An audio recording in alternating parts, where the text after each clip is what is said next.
pro-Zionist arguments for why the church does not replace Israel, presented by Marty Colley, input by Doug Berner.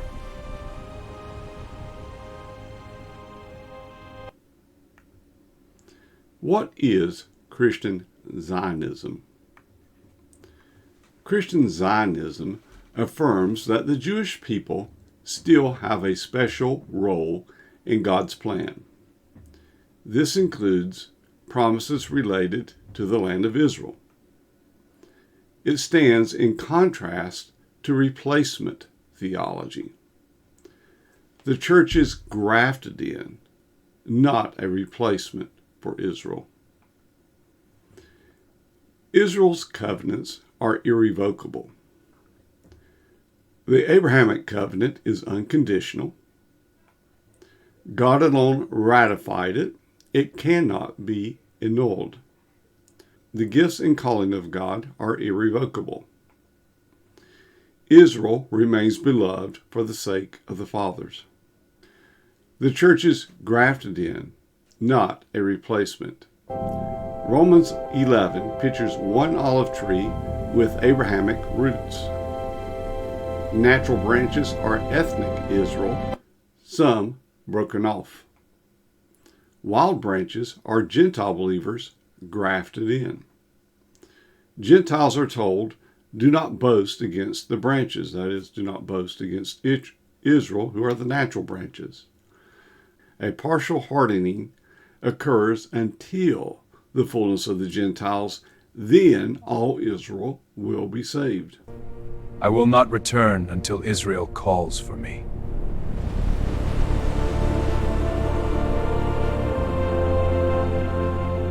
Per what Jesus has said, we are to anticipate Israel returning to the Lord and calling upon Him in order for Him to return. Jesus' teachings affirm Israel's future role. The disciples asked Jesus about restoring the kingdom to Israel.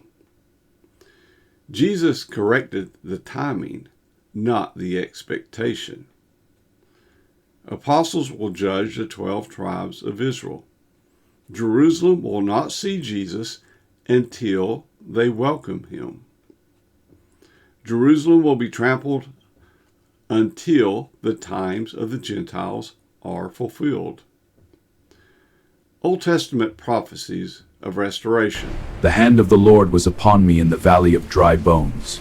I will cause breath to enter you, and you shall live. Israel will be regathered in unbelief, then spiritually renewed.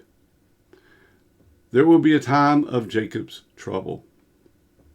National repentance will trigger Messiah's deliverance. Israel will endure as a nation forever. Let's look at balanced Christian Zionism. God actively works through politics and puts a hook in the jaws of the nations to bring them against Israel so that He might destroy them and save Israel. We affirm Israel's covenant status and future plans. Modern Israel is largely secular, not yet a messianic kingdom. Christians should support Israel's right to exist and security. This appendix is part of the article I have released for this presentation. And in Appendix 1, I discuss Hosea 3. You have a dispersion. Afterward, Israel seeking Messiah. The broad biblical outline is Israel will be many days without king or temple. Afterward, Israel will seek the Lord and David their king. This mirrors Romans 11. You have hardening, a Gentile era, and then all Israel are saved. In Appendix 2 of the article, I point out that in Hosea chapters 5 through 6, the until and the third day. In chapter 5, God withdraws until Israel seeks Him in distress. After 2 days, He will revive Israel. On the third day, He'll raise Israel up. Many see the 2 days as roughly 2,000 years of the church age. In Appendix 3, discussed the revival of Israel and Hebrew, the Hebrew language. The 1948 rebirth of Israel and revival of the Hebrew language are remarkable. These events point to God's ongoing faithfulness. They align with Ezekiel 36, the regathering before spiritual renewal. In Appendix 4, discussing the rebuilt temple, prophecy speaks of a functioning temple in the tribulation. The Antichrist will take his seat there. This shows that God has unfinished business with national Israel, since the Antichrist will take his seat in the temple of Israel during the tribulation. Appendix 5, literal fulfillment. Over 300 prophecies about Christ's first coming were fulfilled literally. So we look at his birth, his crucifixion, his resurrection. These were fulfilled literally. Therefore, we can rest assured that prophecies pertaining to his return will be fulfilled literally as well. We just should expect the same literal fulfillment for his second coming. This includes Israel's regathering and national restoration. Now let's look at Appendix 6 and 7, how much land and when. In this illustration, I'm showing present day. Then in stage 1, you have an expansion. Then in stage 2, you have the millennial kingdom. So we have now, then prophecy being fulfilled. Then we have the future millennial kingdom. The full land promise granted to Israel by God will be fulfilled in the millennial kingdom. During this age of unbelief, expansion for Israel occurs in phases. The inner circle, outer circle, then full borders after Armageddon. And I would strongly suggest that you look at Doug Berner's books in this regard. And he has given some very helpful input in the article in this particular aspect. You have providence and politics and divine intervention working together. This model presents a progressive expansion of Israel's land across history. It combines providence, politics, and divine intervention. The expansion unfolds in macro phases with micro developments. Full covenant borders are not realized until the kingdom age. The key question answered is how much land and when. Phase 1, we have Israel gathered in unbelief. So this is modern Israel's regathering. This occurs in unbelief prior to Israel's spiritual renewal. Ezekiel 36:24 precedes verses 24 through 27. Israel is restored physically before Israel is restored spiritually. The focus is on survival, not expansion. In phase 2, the inner circle war, pictured in Psalms 83, we have a confederacy of immediate neighbors who attack Israel. Their goal, cut them off from being a nation. Israel responds in defensive victory. Israel's expansion comes through security-driven annexation. This may unfold in multiple micro conflicts. The result, greater Israel emerges. Israel gains strategic territory and security buffers. Core biblical regions come under control. The nation becomes more stable and prosperous. This sets the stage for dwelling without walls. Still, this is not yet the kingdom fulfillment.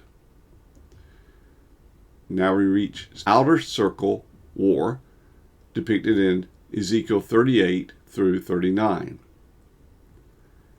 A larger distant coalition invades Israel. This includes major global powers. God directly intervenes through earthquake, fire, pestilence. The goal is judgment and revelation. Look, the flag still flies. Israel gains further security and recognition. The outcome is a recognition of God. God reveals himself to Israel and the nations. Israel experiences greater security and wealth. This triggers mass return of Jewish people to Israel. The stage is set for national turning at that point. Still, this is pre-kingdom. Phase 4, global war, Armageddon. All nations gather against Israel. This is the final global conflict. It occurs at the end of the tribulation. This fulfills multiple until passages described in the Bible. This is the turning point of history. The until fulfillments.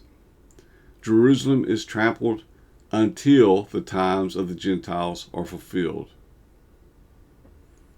In this illustration, I'm pointing out various until points.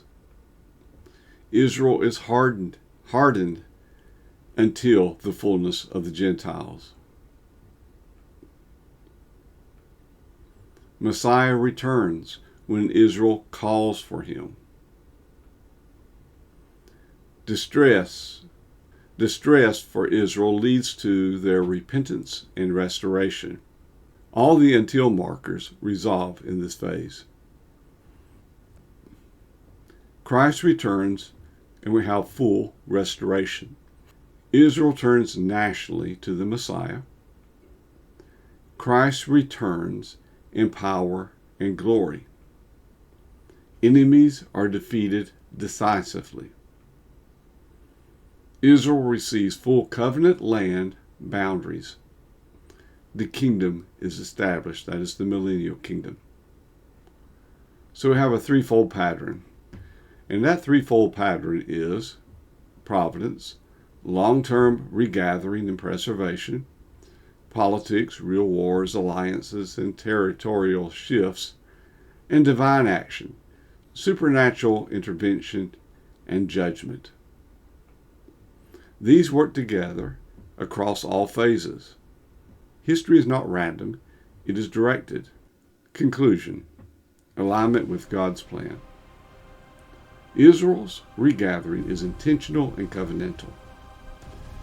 Expansion for Israel occurs through defensive and providential means. God uses real-world events to fulfill his plan. Supporting Israel aligns with biblical trajectory. Full fulfillment awaits the kingdom age. So the final conclusion: Israel remains irreplaceable in God's redemptive plan. The church is grafted in. We must not boast against the natural branches, that is, against Israel. We affirm Israel's future while waiting their national repentance and the Messiah's return.